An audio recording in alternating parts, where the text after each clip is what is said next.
The bus rumbled to a stop in front of the towering iron gates of the academy. For a moment, she didn't move.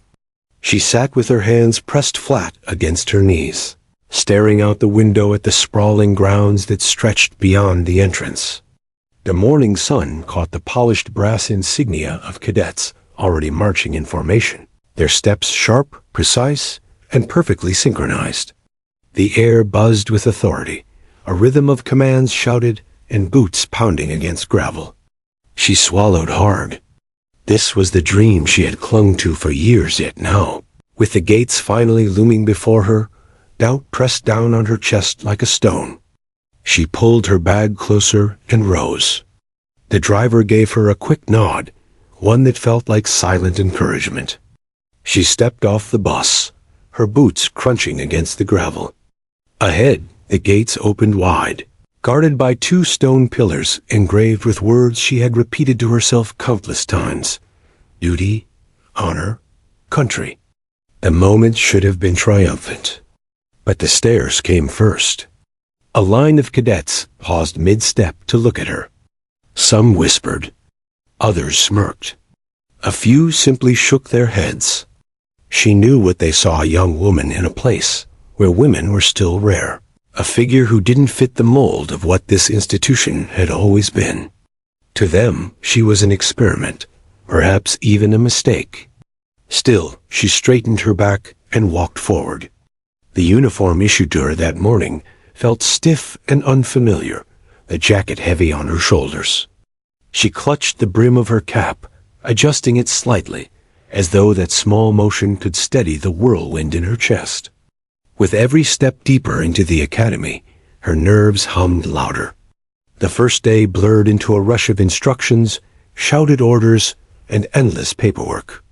She was assigned a bunk in a long, echoing barracks filled with strangers who eyed her as though she were an intruder. She folded her belongings neatly into the narrow metal locker, each motion precise, rehearsed from months of preparation. But no matter how carefully she worked, the silence in the room pressed on her ears. It was the kind of silence filled not with peace, but with judgment. That evening, when the sun dipped low and the first traces of twilight stretched across the parade ground, it happened. She had just finished a punishing run with her unit. Sweat clung to her brow, and her muscles screamed for rest. She pulled off her jacket, laying it neatly on the wooden bench by the field. For a brief second, she allowed herself a breath of relief. The crisp night air cooled her face, and for the first time all day, she thought she might actually belong. But laughter broke the moment. She turned to see 3 cadets standing near the bench, their eyes locked on her jacket. Before she could move, one of them scooped it up, holding it between 2 fingers as if it were contaminated. "Looks a little too clean for a soldier's coat," one sneered. "Don't worry," another said with a grin. "We'll fix that." And with a flick of his wrist, he tossed the jacket into the mud. The fabric sank into the wet earth, soaking instantly, the pristine insignia now caked with dirt. The laughter that followed was sharp, echoing across the field. A few others turned to look, some smirking, others quickly averting their eyes. For a long moment, she didn't move. Heat rose in her chest, a flush of shame and anger colliding all at once. Every instinct screamed to lash out, to demand respect, to prove she was not someone to be mocked. Her fists clenched at her sides. But she didn't move. Instead, she walked to the bench, her steps slow but steady. She bent down, picked up the jacket, and held it for a moment. Mud dripped from the sleeves, sliding onto her boots. She brushed it off with her palm, the dirt smearing but refusing to disappear. She shook it out once, twice, then pulled it back on. The laughter quieted. Some watched with anticipation, waiting for her to break. But she didn't. She stood tall, her face calm, her eyes fixed forward.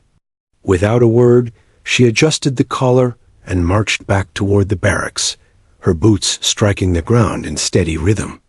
Inside, she hung the jacket carefully on the edge of her bunk. Mud still stained the fabric, streaking across the shoulders and cuffs. For a moment, she stared at it, her chest tight with humiliation. But slowly, something shifted.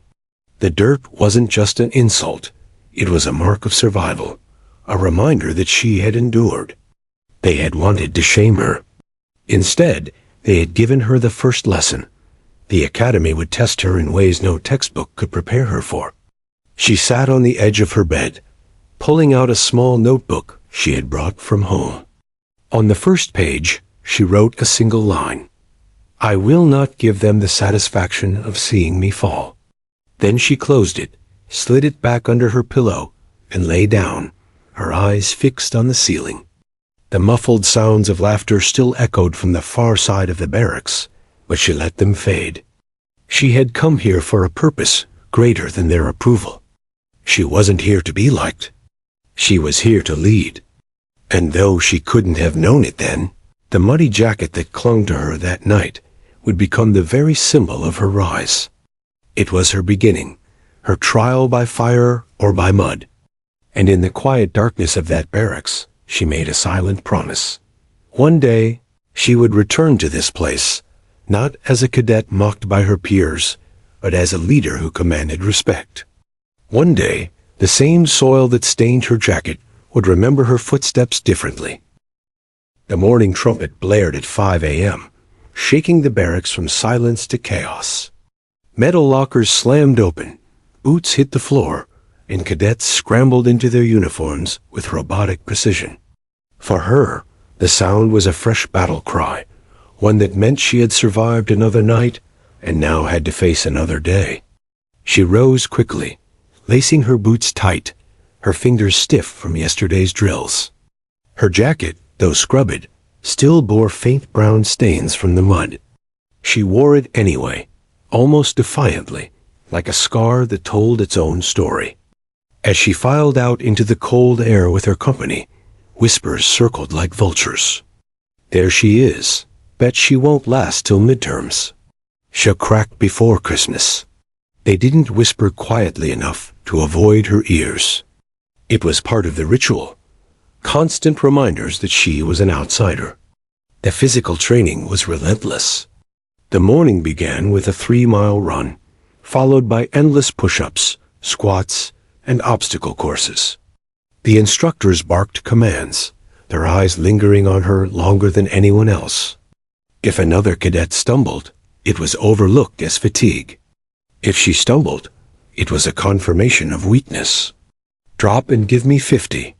The sergeant roared one morning after she faltered by a fraction of a second. As her arms strained, he leaned down, his voice a venomous whisper. "Prove to me you deserve to wear that uniform." Her chest burned, her arms trembled, but she didn't stop. At 40, her vision blurred. At 45, her shoulders screamed. At 50, she rose, face red but unbroken. She met his eyes, saying nothing, but her silence carried its own message. "You will not break me." Meals were no reprieve. The mess hall was a loud, echoing chamber of clattering trays and shouted jokes. She sat alone at first, the space beside her always conspicuously empty. Some cadets walked past her table deliberately, pretending not to notice, while others stared, waiting for her to leave. But she didn't. She ate slowly, methodically, ignoring the gnawing weight of isolation. Evenings brought study sessions, where exhaustion clawed at her mind, but failure was not an option. The textbooks were dense, filled with tactical diagrams, military history, and engineering equations. She sat hunched over her desk long after others had gone to bed, memorizing details until her eyes blurred. Discipline was no longer just a concept. It was her lifeline. The hazing grew harsher as weeks passed. Once she returned to the barracks to find her bunk stripped, mattress tossed outside, belongings scattered. Another time, a cadet shoved her during drills, sending her sprawling in front of the group. Laughter erupted, the sound echoing through her bones. She picked herself up, dusted off her knees, and resumed her march without a word. To react would be to feed them. To endure silently was her quiet rebellion. But the hardest battle was fought in her own head.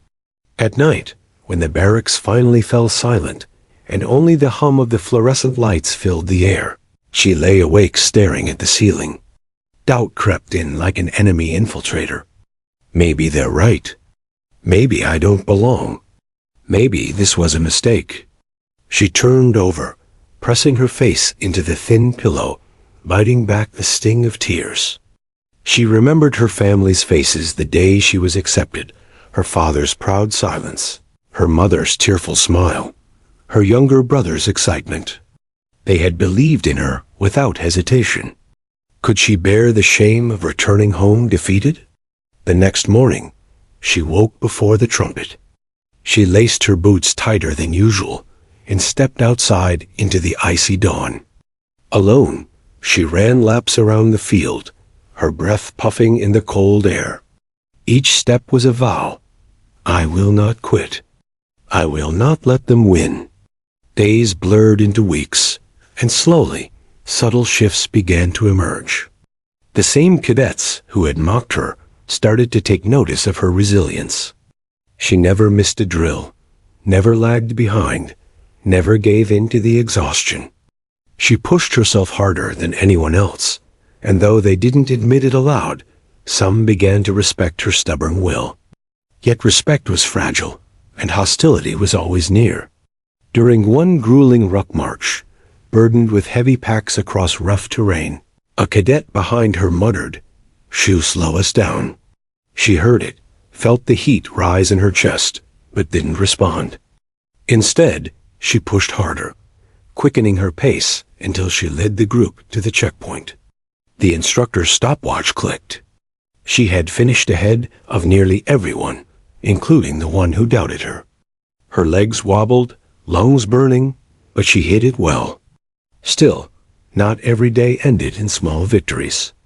Some nights, the weight of loneliness pressed too heavily.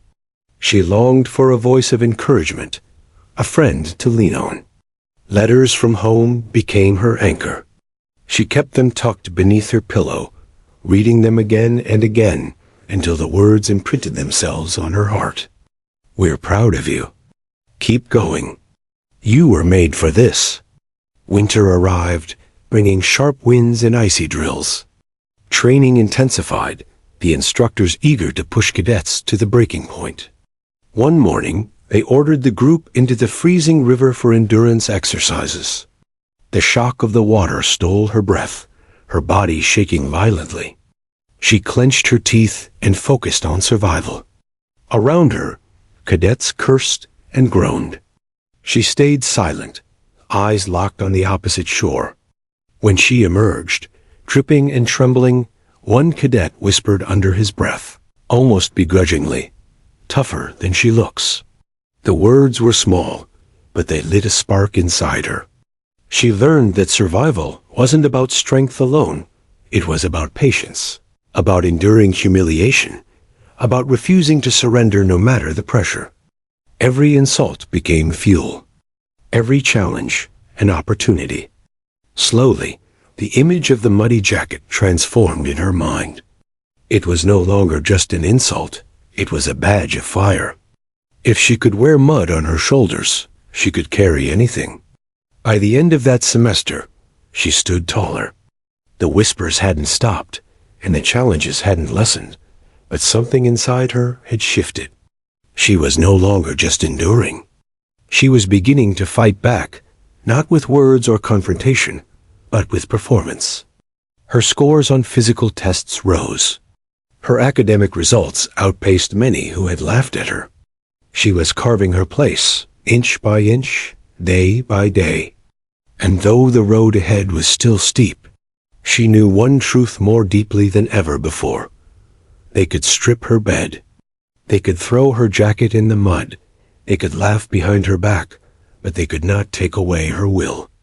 And in the military, willpower was everything. The forest was darker than it should have been at midday. Clouds hung heavy, blocking the sun, and the air smelled of damp earth and pine. The cadets trudged in silence, packs heavy on their backs, rifles slung across their shoulders. Mud sucked at their boots with every step. She was near the middle of the column, eyes fixed on the cadet in front of her. They had been hiking for hours under strict orders. Navigate the course, reach the checkpoint, and do it as a unit. No stragglers, no excuses. But now the group slowed, hesitation rippling through the line. The cadet at the front stopped, unfolding a crumpled map. A nervous murmur spread as the squad gathered around him. "Where are we?" one asked. "I think we missed the marker," another muttered. The leader traced a finger across the map, his brow furrowed. "We should have seen the clearing by now." They hadn't, and she knew it. The forest stretched endlessly in every direction, each tree looking like the next. The air grew colder as uncertainty thickened. Cadets exchanged uneasy glances. Some shifted their packs higher on their shoulders, sighing in frustration. The instructors weren't around. They were watching from the shadows, waiting for mistakes. This was a test, and everyone knew it. Panic, she realized, was worse than fatigue. The group began to argue. "We should backtrack." "No, keep going. You don't even know where we are." Voices overlapped, sharp with irritation. She stood quietly for a moment, her breath fogging in the chill. She studied the trees, the ground, the faint slope of the land. Her father had taught her to read nature before she ever touched a compass. She remembered his voice. "If you're lost, the land will tell you where to go. You just have to listen." Taking a step forward, she looked at the map the leader clutched. "You're holding it upside down," she said evenly. The cadet blinked at her, face flushing. "What?" "The ridge line is north," she explained, pointing to the faint rise visible through the trees. "We've been heading east. That's why we missed the marker." "The stream we crossed?" "It was supposed to be behind us, not in front." Silence followed. Several cadets stared at her, skepticism written across their faces. But others glanced toward the ridge, realizing she might be right. "Do you have a better idea?" one demanded, sarcasm dripping. "Yes," she said simply. Without waiting for permission, she adjusted her pack and started walking toward the ridge. Her boots sank into the mud, branches snapping underfoot. For a few tense seconds, no one followed. But slowly, one cadet fell in behind her. Then another. Within moments, the squad shuffled into motion, unwilling to stay behind. The climb was brutal. The ridge was steeper than it looked, each step sending rocks tumbling. Her thighs burned, lungs heaving, but she pressed forward. Behind her, grumbles turned to groans, but they kept moving. At the top, she paused, scanning the horizon. And there it was, the clearing, a bright patch of open ground less than a mile away. Relief washed over the group as they realized she'd been right. No one said thank you. No one cheered. But as they descended toward the marker, the silence had changed. It was no longer filled with doubt. It was filled with grudging respect. The exercise didn't end there. Once they reached the checkpoint, the real test began. The instructors handed down orders: set up camp, establish perimeter, rotate guard shifts. Rain threatened overhead, gray clouds swirling like an omen. As tents went up, arguments flared again. Some cadets shirked tasks, others botched simple knots. Frustration boiled. She watched chaos unfold until she couldn't stay silent any longer. "Stop," she said firmly. The word cut sharper than expected. Heads turned. "You," she pointed to one cadet fumbling with a rope, "work on the perimeter stakes. You're stronger. You'll finish faster. You?" She nodded at another who'd been pacing. "Help with the fire pit. The rest of you, split into pairs and get the tents up." For a moment, no one moved. Then, almost unconsciously, they obeyed. Orders given with confidence carried their own authority. She worked alongside them, hauling poles, hammering stakes, her hands blistering but steady. Within an hour, the camp was set, smoke rising from the fire pit just as the first drops of rain fell. That night, while others huddled under their tents, she sat awake at her guard post, rifle across her knees. The forest was alive with the sounds of dripping water and distant calls. Her body ached, but her mind was alert. She thought of the map, of the ridge, of how the squad had followed her despite their doubts. It wasn't victory not yet, but it was something. The days that followed brought more exercises, more chances to prove herself. She carried packs for those who faltered, never complained during night marches, and spoke up when confusion threatened to derail the group. Slowly, her presence shifted from tolerated nuisance to silent anchor. They didn't say it aloud, but they began to look to her in moments of uncertainty. One afternoon, during a tactical drill, their squad was tasked with capturing a flag hidden deep in the woods before the opposing team could intercept. It was supposed to be simple, but ambushes came quickly. Smoke grenades filled the air, confusion splitting the unit. Several cadets froze, unable to decide whether to advance or retreat. She didn't freeze. "Follow me," she shouted, sprinting through the smoke. She cut low through the brush, weaving a path around the ambush site. The squad, desperate for direction, fell in behind her. Heart pounding, she pushed forward until the flagpole came into sight. With a final burst of energy, she seized the flag and held it high. For the first time, cheers erupted. Real cheers, not mockery. It was fleeting, but it mattered. That night, back in the barracks, she hung her jacket carefully on the edge of her bunk. The mud stains were long gone, replaced by new mark scratches, sweat, faint tears at the seams.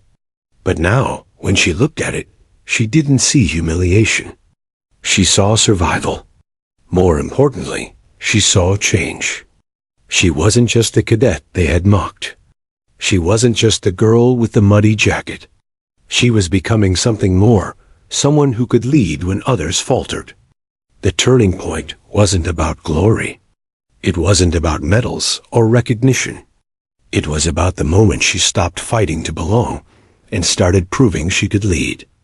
And though the road ahead was still filled with obstacles, one truth had crystallized. Leadership wasn't given, it was earned. And she had just begun to earn it. Graduation day dawned crisp and golden, sunlight spilling across the academy's parade grounds. Cadets stood in rigid formation, polished uniforms gleaming, their families gathered in proud clusters along the sidelines. She stood among them, her cap pressed firmly on her head, medals catching the light. To anyone looking, she was simply another officer prepared to step into service. But inside, she felt the weight of every step that had carried her here. The mud, the whispers, the endless struggle to prove she belonged. When her name was called, she walked across the stage, accepting her commission with a salute sharp enough to slice the air. Applause rose from the crowd, yet not all hands clapped. Some faces in the audience tightened, their approval withheld. But she didn't need their validation. She had earned this moment. The real battle, however, lay ahead. Her first assignment was with an infantry unit overseas. It was not just unusual. It was controversial. Though barriers had technically fallen, the culture of the military still resisted women in certain roles. When she arrived at the base, boots crunching against gravel, soldiers paused mid-task to stare. Conversations hushed. One young sergeant muttered under his breath, just loud enough for her to catch, "This is a man's unit. What's she doing here?" She heard him, but said nothing. Instead, she threw herself into the work. She learned every soldier's name, every detail of their duties. She studied the maps, the equipment, the logistics, until she could recite them from memory. She ate in the same mess hall, slept in the same barracks, and marched the same punishing drills.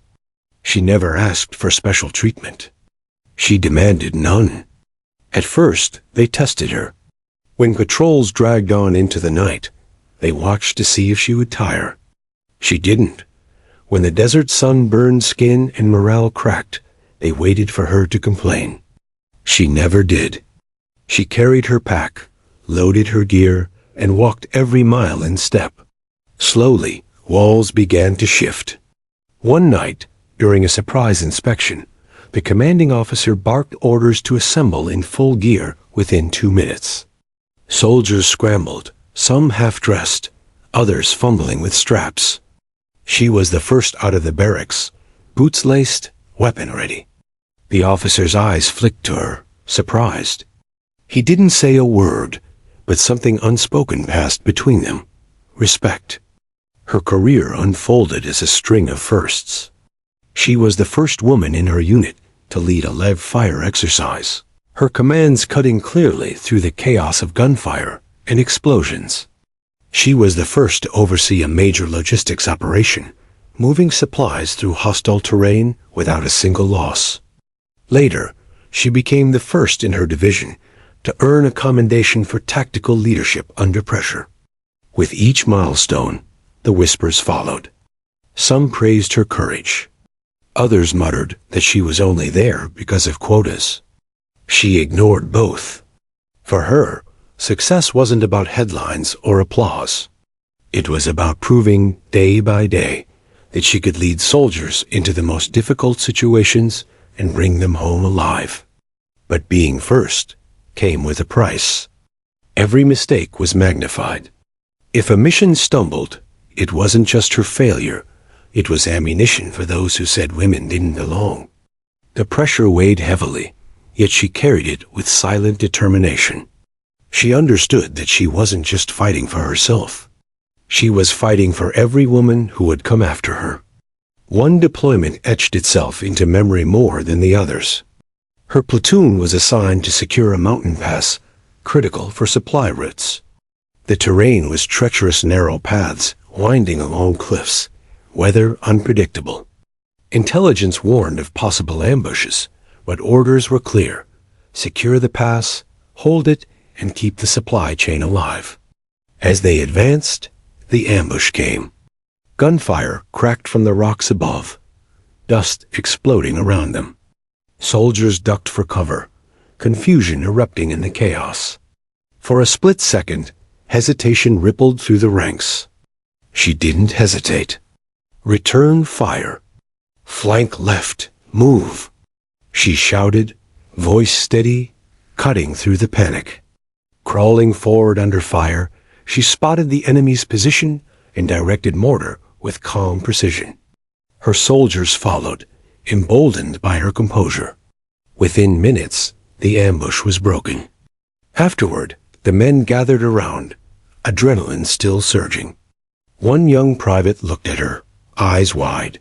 "Mom, you didn't even flinch." She shrugged, though her heart was still pounding in her chest. "That's the job," she said simply. From that day on, the whispers in her unit faded. She wasn't just tolerated. She was trusted. Back home, her story spread. Headlines framed her as a trailblazer, the woman breaking barriers in combat leadership. But she resisted the spotlight. For her, the focus should always remain on the soldiers, on the mission. Still, she understood the importance of her role. Every article, every photo, every commendation sent a message far beyond her unit. Women belonged here. She began mentoring younger officers, especially the few women who entered after her. She saw the same doubt in their eyes that she had once carried. She told them the truth. You'll work twice as hard to earn half the credit. They'll test you, they'll doubt you, they'll wait for you to fail. But if you endure, you'll prove not just that you belong, you'll prove that leadership has no gender. They listened, and they followed her example. Yet even as she rose, barriers remained. At higher levels, resistance grew quieter but sharper. Meetings where her voice was dismissed. Assignments offered with skepticism. Invitations withheld from old boys' club discussions. She knew she was being tested in ways her male peers never were. But she had survived mud, mockery, and open hostility. Quiet exclusion was just another battle. Instead of growing bitter, she grew sharper. She learned to navigate politics with the same patience she had used in the barracks years ago. She spoke only when necessary, but when she spoke, her words carried weight.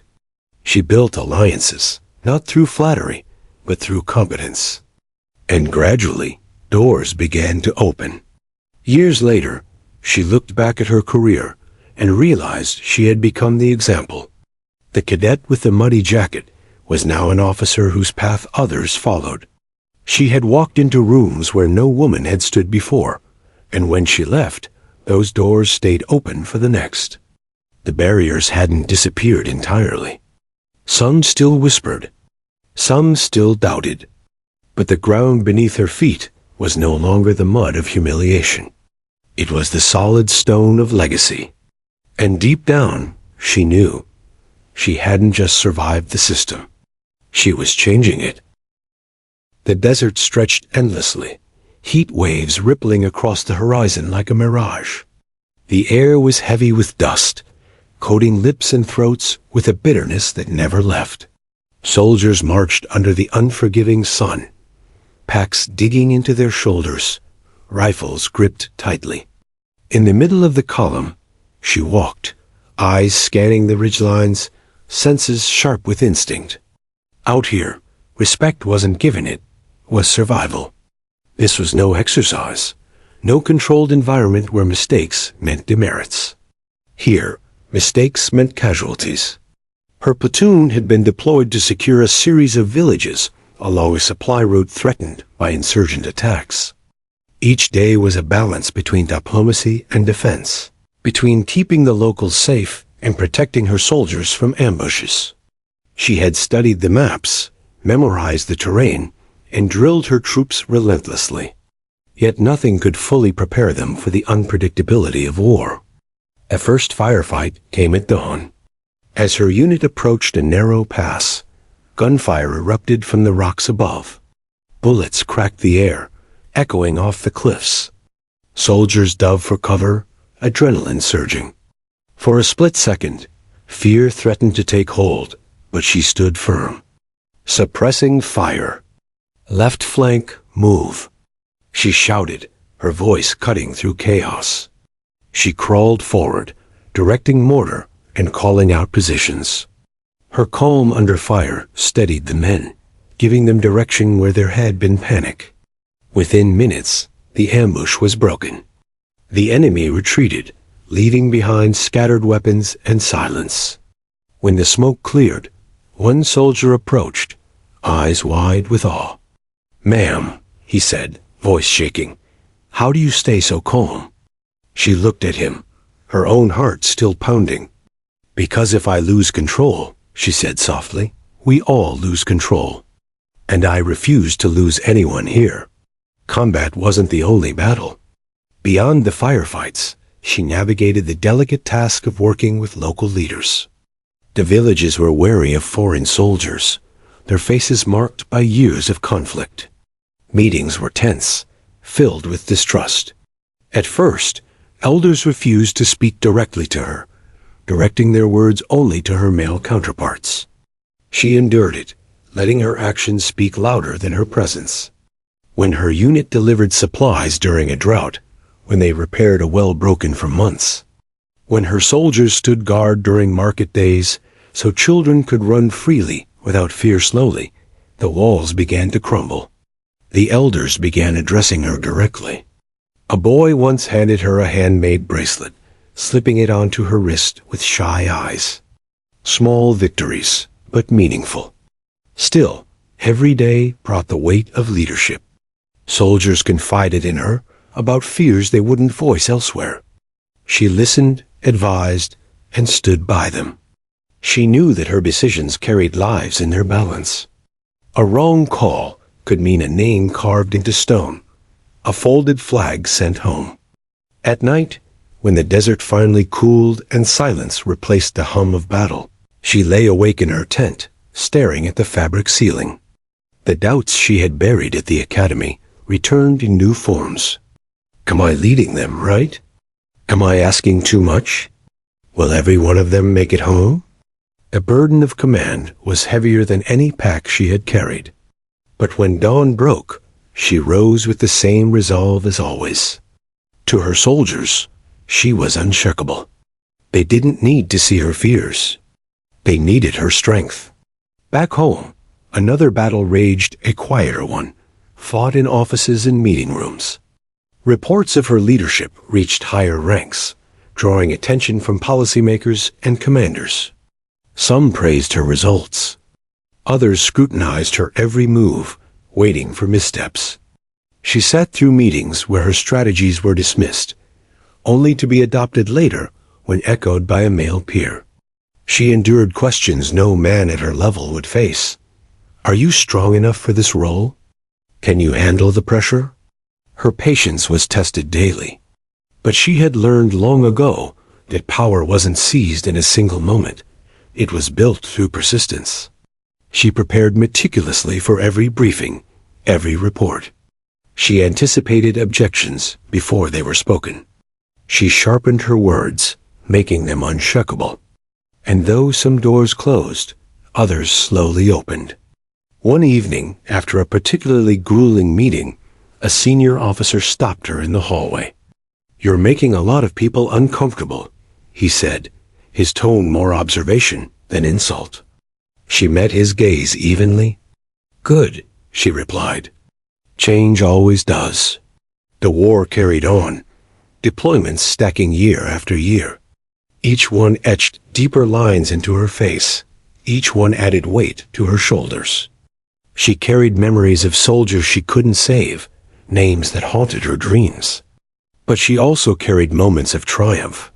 Lives protected, missions accomplished, barriers broken. Her soldiers, once skeptical, now trusted her without question.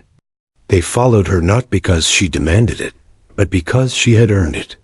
During one mission, her unit was tasked with evacuating civilians from a village caught in crossfire. The operation was dangerous, the risk immense. As explosions echoed in the distance, a young soldier hesitated, fear freezing him in place. She placed a hand on his shoulder, steady and firm. "Look at me," she said. He did, his eyes wide. "We're going to walk out of here together. But I need you to move. Can you do that?" He nodded, and they moved. Step by step, they led civilians through the chaos, guiding them to safety. Later, that soldier told her quietly, "I only moved because you believed I could." It was moments like that, not medals, not headlines, that reminded her why she endured. Years into her career, she realized the battles beyond the uniform were not separate from the ones on the battlefield. They were two sides of the same fight. One was fought with bullets and commands, the other with words and persistence. Both demanded courage. Both demanded sacrifice. And both were shaping her into something greater than she had ever imagined back at the academy. She no longer carried the mud-stained jacket of humiliation, but the invisible weight of expectation, an entire generation watching, waiting to see if she would falter. She bore it all with the same silent vow she had made years ago. "I will not give them the satisfaction of seeing me fall." When her deployment finally ended and she boarded the plane home, she sat by the window, watching the desert recede beneath her. She thought of the soldiers she led, the civilians she protected, the battles she fought both on the ground and behind closed doors. She thought of the price, of the sleepless nights, of the constant resistance. And she thought of what came next. The war wasn't over, not in the desert, not in the halls of power, not in the hearts of those who doubted. But she had survived the mud, the whispers, the firefights. She was no longer proving she belonged. Now, she was proving she could lead anywhere. The ceremony was set against the marble backdrop of the Pentagon courtyard, flags snapping in the wind. Rows of uniforms stretched in formation, brass glinting under the afternoon sun. She stood at attention, posture unyielding, as her name was called over the loudspeakers. For years she had endured silence or skepticism when her achievements were mentioned. But now, as she walked to the podium to accept the Distinguished Service Medal, the applause was steady, unbroken. It rolled over her like a wave louder than the whispers that once followed her through corridors, more powerful than the mockery that once clung to her cadet jacket. She saluted, received the medal, and allowed herself a small breath. Recognition, at last. Yet, even in that moment, she knew medals were not the true reward. The real honor was the faces of her soldiers who had returned home alive, the ones who had trusted her with their lives and found her worthy. Still, she couldn't deny the meaning of this day. For the young women watching from the sidelines, seeing her in full uniform under the nation's flag, it meant everything. Her rise through the ranks was no longer just a personal journey. It became a beacon. Newspapers ran stories about her leadership in combat. Magazines profiled her as a pioneer. Young cadets, both men and women, wrote letters, saying they wanted to serve because of her. At first, the attention made her uneasy. She had never sought the spotlight. But as she read the letters, she realized the recognition wasn't for her alone. It was for everyone who had ever been told, "You can't." It was proof that the system could be bent, reshaped, and made better. One letter, in particular, stayed with her. It was from a high school student in Texas, a girl who had been told by her guidance counselor that the military was no place for a woman. She wrote, "When I saw your story, I realized I could be more than what people expect me to be. I want to follow in your footsteps." She folded the letter carefully and kept it in her desk, a reminder that every battle she had fought meant something beyond herself. But recognition came with new responsibilities. She was now invited to conferences and panels where military policy was debated. She stood before rooms of generals and lawmakers, speaking not only about operations, but about inclusion, training, and the future of the armed forces. Some welcomed her insights. Others sat with arms crossed, waiting for her to slip. She refused to. In one tense meeting about expanding combat roles for women, a senior officer said dismissively, "The standards are too high. They'll never make it through." She leaned forward, her voice steady but firm. "Then let them try. If the standards are high, so be it. But don't bar them before they've even had the chance to prove themselves. We don't lower the bar for men who fail. We push them harder. Why not do the same for women?" The room fell silent. Slowly, nods of agreement spread around the table. Another barrier cracked. Her leadership also began shaping military culture in quieter, more personal ways. She made time to mentor young officers, hosting informal gatherings after drills, where questions could be asked without judgment. "What was it really like for you?" they would ask, voices hushed, as though afraid of sounding weak. She answered honestly. "Hard, lonely at times, but worth it. You'll find that your strength doesn't come from proving yourself once. It comes from proving yourself every day." They hung on her words, drawing strength from her presence. She reminded them that leadership wasn't about medals or rank. It was about responsibility, integrity, and resilience. Recognition also tested her in new ways. Invitations poured in from universities, from media outlets, from civic organizations eager to hear her story. She spoke at graduations, telling young men and women to chase dreams that seemed impossible. She visited high schools where cadets in training uniforms lined up to shake her hand. But with visibility came criticism. Some accused her of being a symbol rather than a soldier. Others said she was more politician than officer now. She refused to let the noise shake her. She knew her duty hadn't changed. Whether in a desert combat zone or behind a podium, her mission was the same: to lead, to inspire, to protect. One pivotal moment came when she was invited back to her academy as the keynote speaker for the graduating class. Standing at the podium where she had once received her commission, she looked out at the sea of young faces in crisp uniforms. Her voice carried across the courtyard, steady and filled with conviction. "Years ago," she began, "a jacket of mine was thrown into the mud. I could have let that moment define me. Instead, I let it drive me.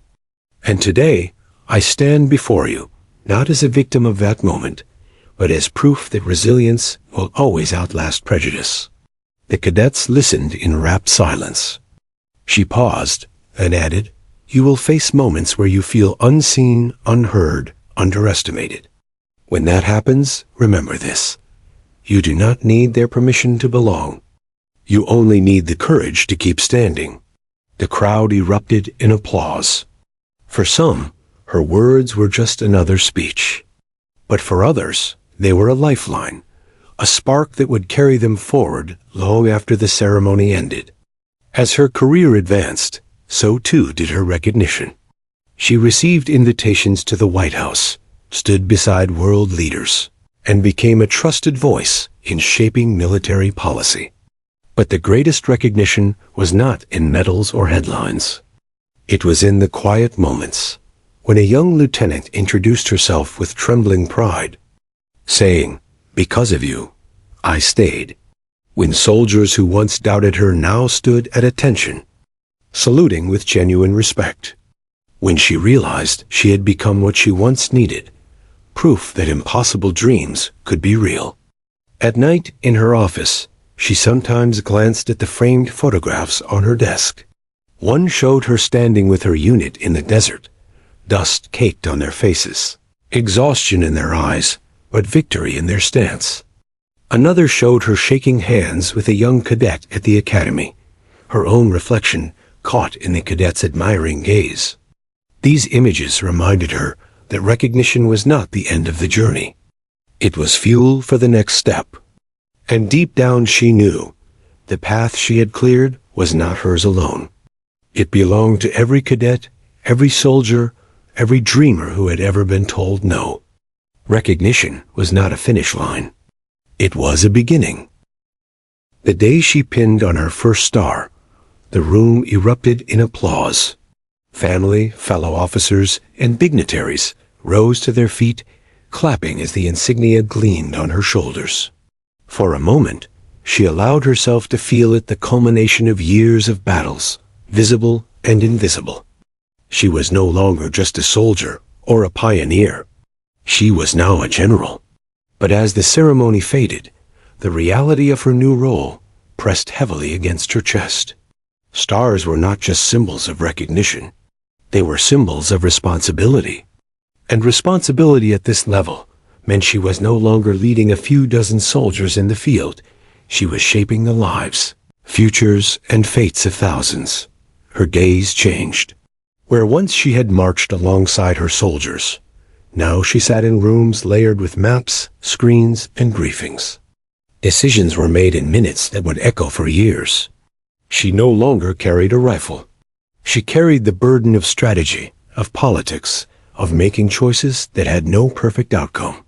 One of her first major tests came with a deployment order that landed on her desk late one evening. Intelligence reports pointed to rising instability in a region where U.S. forces had already sustained heavy losses. Reinforcements were requested, but she knew sending more troops would mean pulling resources from other vulnerable areas. Her advisors debated heatedly. Some pushed for immediate reinforcement, others urged caution. The room buzzed with tension, all eyes eventually turning toward her. She sat in silence for a long moment, staring at the maps, the dotted lines that represented real men and women on the ground. Then, with a calm voice, she made her decision. A smaller, highly specialized force would be sent, paired with increased local training programs to strengthen the host nation's military. It was a compromise, risky, yes, but calculated. Weeks later, the reports came back. The strategy had worked. Losses were minimized, alliances strengthened. Her approach measured, strategic, human-focused set her apart from the blunt force tactics that had dominated before. But not all decisions ended cleanly. Months into her command, a convoy under her jurisdiction was ambushed. Despite her best strategies, despite all precautions, lives were lost. The report landed on her desk like a physical blow. Names, ranks, ages. She read each one aloud to herself, forcing the weight of every syllable to sink in. That night, alone in her quarters, she wept silently. Not for her own failure, but for the families who would receive folded flags, for the soldiers who had trusted her. The next morning, she stood before her staff, composed, steady. She addressed the families personally, each letter handwritten, each phone call made with her own voice. She refused to let grief paralyze her. Instead, she carried it as part of the burden of command. It was then she understood why so many generals carried a quiet heaviness in their eyes. The stars on their shoulders were not just honors, they were weights. As her influence grew, so too did the politics. She found herself summoned to Washington, seated across from senators and defense officials. Questions were sharp, sometimes accusatory. Why this strategy? Why these casualties? Why this expenditure? She learned quickly that leading soldiers was far different from navigating the halls of power. Out there, respect was earned through action, courage, and consistency. Here, it was negotiated through words, alliances, and perception. Some sought to use her as a symbol, the woman general they could point to as progress. Others quietly undermined her, jealous or threatened by her presence. She walked the line carefully, never letting herself be reduced to a token, but never wasting energy on pettiness. She focused on the mission, always the mission. Yet in quiet moments, she felt the loneliness of command more acutely than ever. The higher she rose, the fewer peers she could trust. One night, after a long day of meetings in Washington, she sat in her office, staring at the framed photograph of her cadet days. She saw the young woman with determination in her eyes, jacket. Once thrown into the mud, daring the world to underestimate her. That cadet had dreamed of proving herself. The general now carried a different dream. To leave the military stronger, more inclusive, more resilient than she had found it. Her soldiers, meanwhile, continued to look up to her.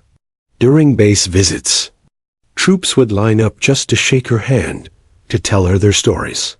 One young captain, barely out of his 20s, stood nervously as he said, "Mom, I never thought leadership could look like this. You've changed how I see the future." She smiled, gripping his hand firmly. "Leadership doesn't look like anything specific," she said. "It looks like responsibility. Remember that." Moments like these kept her grounded. For all the pomp of Washington, it was the soldiers in the field, their grit, their trust that mattered most. Recognition continued to grow. She became the face of a new generation of leadership, featured in articles, documentaries, even military history texts. Yet she carried it with humility, reminding those around her that every medal, every promotion, was the result of teamwork, sacrifice, and the unseen struggles of countless others. But she also began to think about legacy. She was not just breaking barriers anymore, she was building bridges. She pushed for new training programs, ensuring future cadets of all backgrounds had opportunities she never did. She advocated for mental health support, knowing the toll of endless deployments. She championed family resources for soldiers, understanding that strength on the battlefield required stability at home. Her influence extended beyond tactics and battles. It shaped the very structure of the military. Still, the burden was constant. There were nights she woke in the quiet of her quarters, heart heavy, wondering how many lives her next decision would alter. The loneliness of command gnawed at her. She had comrades, yes, and advisors, but at the end of the day, the responsibility stopped at her desk. And yet, even in those moments, she reminded herself, this was the vow she had made, to lead, to endure, to never give the doubters the satisfaction of her failure. The mud-stained jacket had long been replaced with stars, but the fire it lit inside her still burned. Her rise was far from over. Promotions followed. Another star, then another. Each brought more weight, more responsibility, more expectation, but also more opportunity to shape the future.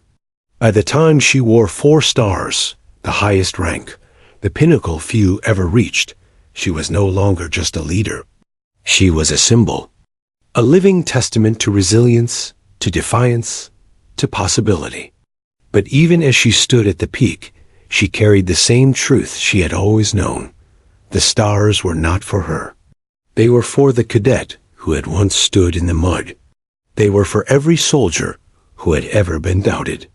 And they were for the next generation who would inherit a military she had fought to make better. The auditorium was filled to capacity. Rows upon rows of uniforms stretched across the seats, ribbons and badges glinting in the light. Cadets from the academy where her journey had begun sat shoulder to shoulder, their faces a mixture of awe and anticipation. On stage, banners hung in honor of her retirement, 40 years of service etched into history. She stood at the podium, wearing the uniform that bore the weight of 4 stars on each shoulder. The audience rose to their feet, applause echoing like thunder against the walls. For a moment, she stood still, drinking it in not for her own ego, but because she knew what it meant. A once muddy jacket had been replaced by the uniform of a 4-star general. And everyone present knew the story.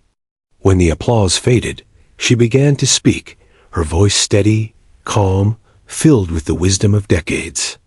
I began my journey right where many of you sit now, she said, eyes sweeping across the cadets. I was not the strongest, nor the fastest. I was not the one anyone expected to rise. In fact, some tried to make sure I wouldn't. They mocked me, doubted me, even threw my jacket into the mud. But here's the truth. No one decides your future but you. And resilience, when it is tested, becomes unbreakable. The cadets leaned forward, every word carving itself into their memory. I stand before you with these stars, she continued, lifting her shoulders slightly. But they do not belong to me alone. They belong to every soldier I've led, every family that sacrificed, every comrade who stood beside me, and every one of you who will pick up the torch when my time is done. The room fell into profound silence, the kind that comes not from emptiness, but from the weight of understanding. Her retirement was celebrated with ceremonies, interviews, and tributes. Newspapers wrote of her as a trailblazer. Documentaries chronicled her journey from cadet to general. Young women called her a hero, young men called her a leader, and fellow generals called her a peer. But in private, she resisted the pedestal. At home, her office walls were lined not with medals, but with photographs. A platoon grinning after a grueling march. A convoy safe after a mission. A group of cadets she had mentored, standing proudly in their new uniforms. For her, those images mattered more than plaques or ceremonies. They were proof that her work had left a mark, not in marble, but in people. Even in retirement, her influence continued. She wrote a memoir, not a self-congratulatory tale, but a raw, honest account of failure, perseverance, and sacrifice. It became required reading at military academies, a manual not of tactics, but of resilience. She toured universities, speaking not about war, but about leadership, ethics, and courage. Everywhere she went, she was met by young faces, students, cadets, junior officers hungry to learn. They didn't see her as untouchable.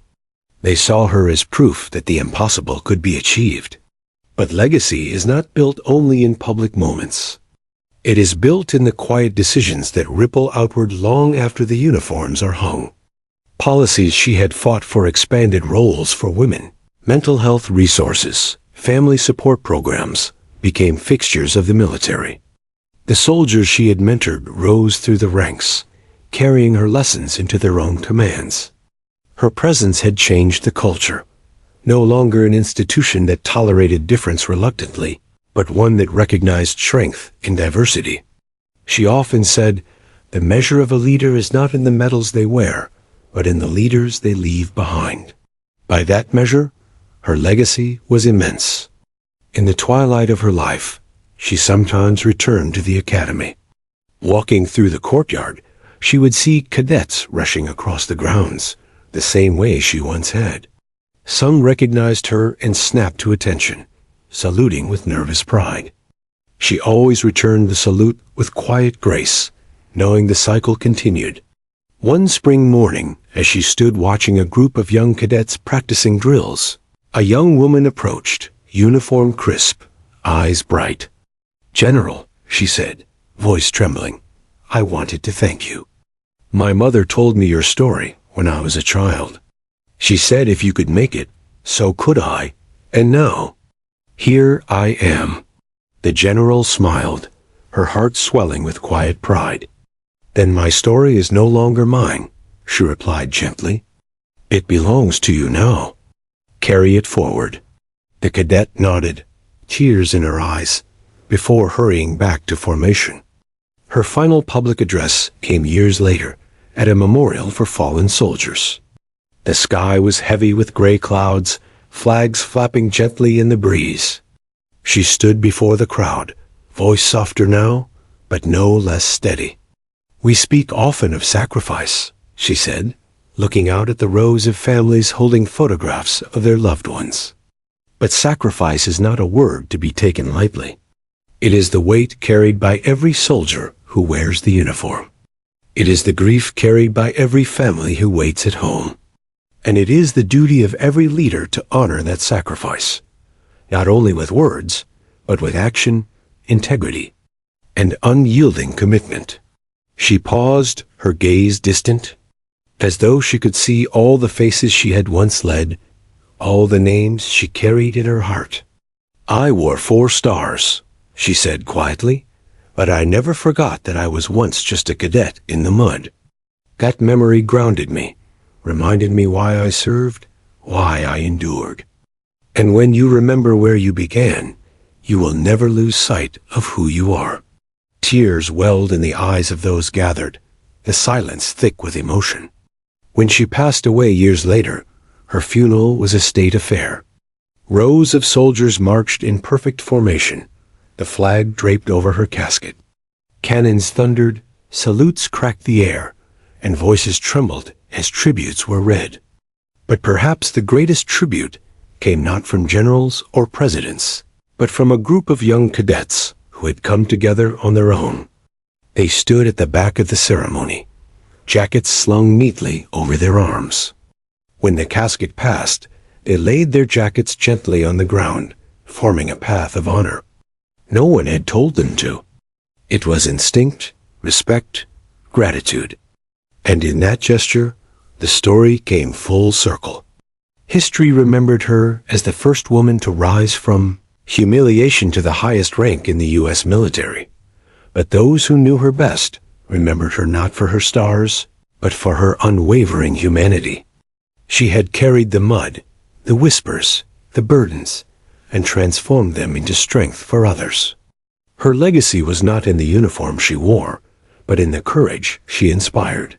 And though she was gone, her story lived on in every cadet who refused to bow to doubt, in every soldier who stood tall despite fear, in every leader who chose integrity over convenience. The girl whose jacket was once thrown into the mud had left behind something far greater than medals or titles. She had left behind a path others now walked with pride.